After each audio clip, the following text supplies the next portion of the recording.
Gaffer, weekend off last weekend in terms of competitive football. Did you get up to much to switch off? Went to watch Plymouth Parkway. That was fun. We had a big group of Irish lads over who were coming to the Derby County game from Boghall Rovers, so that was good. Entertaining them, training session and a little game with the staff, so that was brilliant fun. The players done an in-house game, an 11v11 on the training ground, which was excellent. The standard was top draw. So yeah, it wasn't a complete wasted week. No, I mean, and in a kind of weird way, you'd have loved to have played, but having had a busy month, add transfer window into that and all of that sort of stuff going on, to be able to have a weekend where you can focus on coaching the players, letting them go off and have the weekend where they can spend with their families, you can kind of switch off, although you went to a football game anyway. Is it quite a nice thing to be able to break up the churn? Yeah, so especially with loads of new players coming in as well, gives us we've had two clear weeks now with them where we can work on our system. We had a clear week going into Cheltenham, I think, didn't we? So that was important, and then we're just trying to build on that, because it's not easy coming in with the level of detail that they get given straight away and then expect them to just hit the ground running. So it's good to have some time on the grass for that.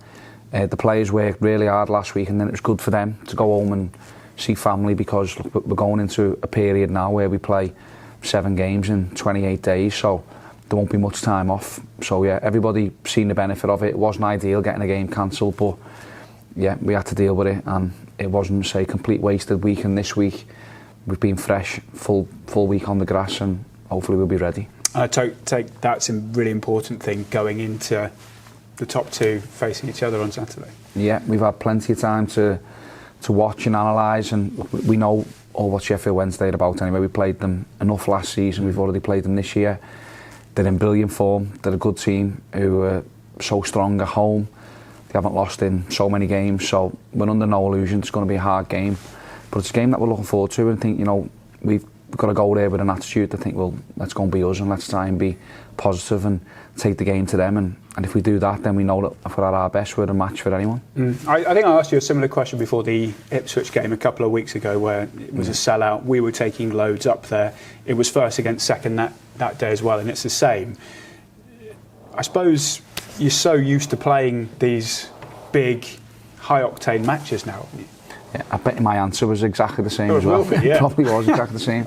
But I think that's important, that we are used to it. We've grown in confidence as the season's gone on. I think from that very first huge away win at Derby County, where we went there and played really well, got a brilliant result coming from behind, give everyone confidence. And you know, the away form since obviously Fleetwood away has been outstanding. So the players have got that attitude where we believe that if we're at our best, then we're as good as anyone. And if we play the way we want to play, and if we get the game plan right, then yeah, we'll be fine. As long as everyone works as hard as they have been doing, then we'll always be in the game, and with the quality that we've got in the team, then we've got a chance.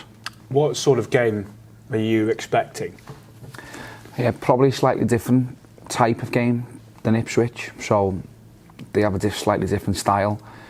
They don't play out as much from the back as what Ipswich do, although they can still build. They're a little bit more direct because they've got 2 centre forwards up there who cause you real problems. So slightly different tactically, but yeah, we're understanding that it's going to be backs to the wall at times. We've got to deal with them. We've got to deal with the crowd.